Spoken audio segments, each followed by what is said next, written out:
Hi, it's Mr. Anderson, and today I'm going to be drawing free body diagrams. Free body diagrams, they allow us to solve very complex physics problems by just isolating all the forces that are acting on one individual body. So this is not true physics, this is video game physics from the video game Portal, which is very fun. But if we look at all the forces that are acting just on this one individual body, in this case the player in the video game, then we can solve the problem. Now the easiest way to get good at free body diagrams is to practice them. And so in this podcast we're going to do a lot of practice. So first of all we have to identify what are all the forces, or what are the common forces that can act on objects. And so if we've got an apple sitting right here, there are two groups of forces that act on the apple. Those that are really distant and those that are in contact with the object. And so distant means that they're not actually touching the object. And so clearly gravity is working on this object, on this apple that's sitting here on the table. Now normally when I write gravity, or the force of gravity, what I'll always write is F for the big force and then an abbreviation underneath it, in this case gravity. And so in which direction is that acting? Well, it's acting down towards the center of the earth. And so there's a force of gravity acting on the apple down. Now forces are vectors, so it's not only should it be the correct size, but it should be the correct direction. Now there are clearly electromagnetic forces acting on the apple as well, but generally I'm just going to ignore those because they're pretty small in most of the problems that we'll do. Okay, so why doesn't the apple just go through this table here down to the center of the earth? Well, the reason why is that we actually have a normal force acting on it. A normal force is acting in the opposite direction, and so that force is exerted by the table. And so these two arrows should be the same length because those forces are balanced, or they're equal. Now one thing you should always remember about normal forces is that they always act perpendicular to the surface that they're sitting on. And so we'll come back to that on a problem in a little bit. We also have tensional forces. So forces of tension are going to be when we have an object that, for example, is hanging from a rope and that's suspended from the ceiling. And so if we have an object that's hanging from a rope, then there's a tensional force that is moving in the other direction. And so these two, normal force and tensional force, they both counteract gravity in this case. Okay, next one, I'm going to clear off the screen for a little bit so I can get a little bit of room. Next would be an applied force. An applied force I'll usually write like this. Let's say I apply a force to this apple. Let's say I push it in this direction with my hand. So I'm pushing it in that direction. That would be applied force in this direction. It means that I'm actually doing work. I'm moving that object. Now if I try to move the apple in that direction, there are going to be forces that oppose that motion. And that would be the force of friction. So we call that the force of friction. And so the force of friction is going to be the molecules rubbing right down here. And so it would be moving in the other direction. And there's also a force of air resistance. And that force of air resistance is also going to be moving in the other direction. I'm going to draw that arrow a little bit smaller because it's probably not as big as the frictional forces. But as it gets faster and faster, air resistance is going to be a bigger force.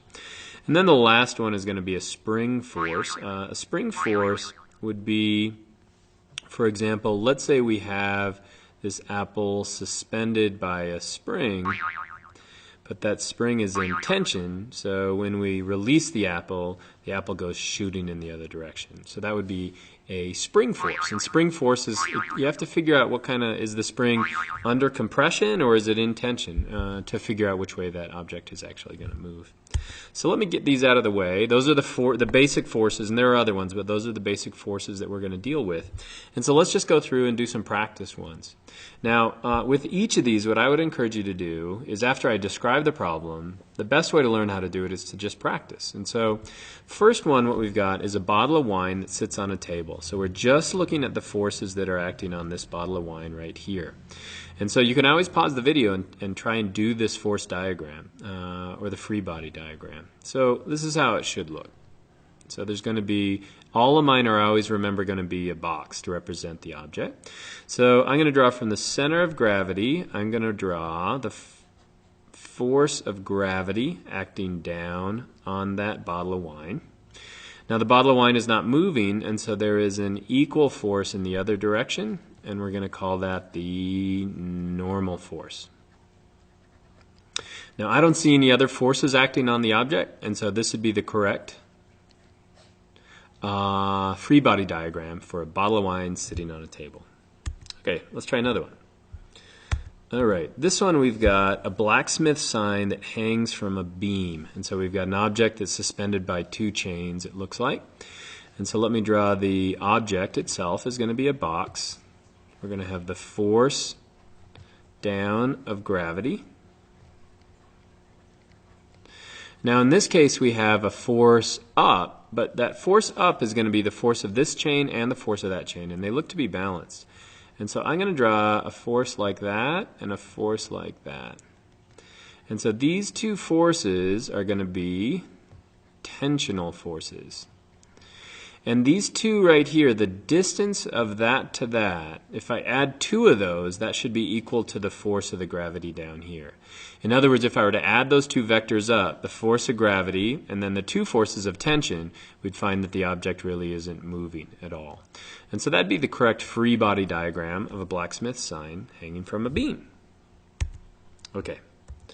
Let's try another one. So the next one, what we've got is a ball accelerating down a ramp. Now, one thing you want to start listening for is acceleration or constant velocity. If something's accelerating, that means it's getting faster and faster, and that usually means we have unbalanced forces. If it's constant velocity in these problems, that means that the forces are balanced, and we'll get to one of those in a second. Okay, so this one, let's first of all draw the box. So this represents the ball. There's going to be the force down, so that's the force of gravity. Okay, now let's look at all the forces around this ball right here. So first of all, the ball is sitting on an inclined plane and moving down, or a ramp. And so there's a normal force here, but the normal force, remember, the normal force is always going to be perpendicular to the ramp that you're sitting on. And so there's going to be a normal force in that direction. So I'm going to call that the force normal. Okay. Next, the ball is rolling down the plane. And so we also have a frictional force. Now it's probably not very big, and we also have an air resistance force. Now those ones, so frictional force and air resistance, instead of being perpendicular, they're actually going to be perpendicular to parallel to the motion. And so if it's a normal force, that's always going to be perpendicular. But in this case, since it's going in this direction, motion's in that direction, our force is going to be parallel. And so I'm going to try to draw, and that's not very good, but I'm going to try to draw a line that's parallel to the ramp. And I could always represent that as the force of friction. And lots of times I'll just double these up, and then the force of air resistance. And so that represents both of those. And those are going to be up the ramp. Now I can't see any other forces acting on it. It's the force of gravity that's causing it to accelerate down the ramp. Okay, let's do another one. Next one we've got a box is dragged across the floor with a rope. So it doesn't tell us much about if it's accelerating or not, but it's being dragged across the floor. And so let me draw this one. First of all, the box looks like this. This is the first box that's actually a box. We've got the force down of gravity. Again, that's one that you can pretty much get used to drawing in all of these. Now it's being pulled at an angle. Let me try to get my angle about right. So it's being pulled in that direction, and we're going to call that the applied force. So we're applying a force, and we're applying a force at an angle. Now there's also going to be forces that are slowing it down, and so those are going to be frictional forces, and so that's going to be parallel to what we're on.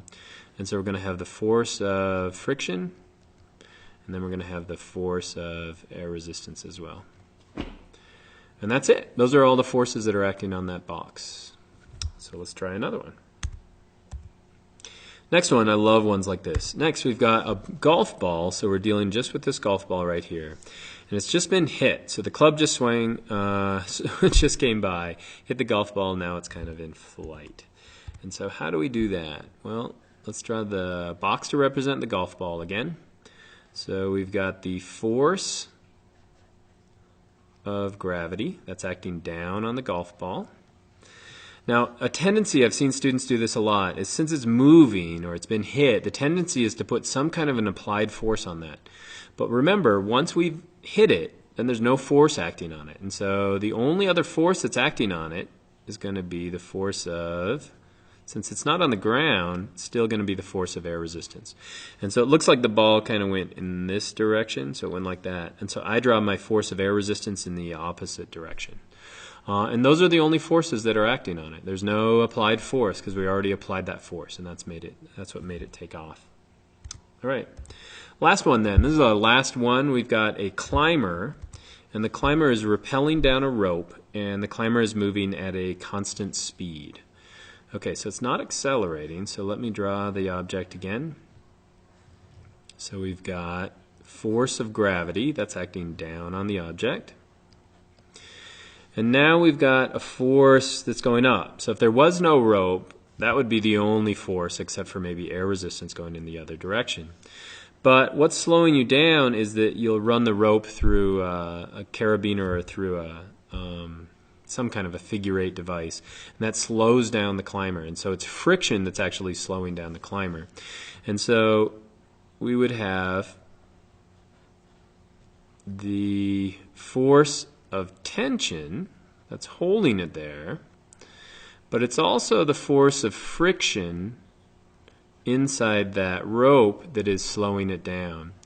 And since that climber is moving down at a constant speed, the force of gravity and the force of tension and friction are going to be balanced, or they're going to be equal.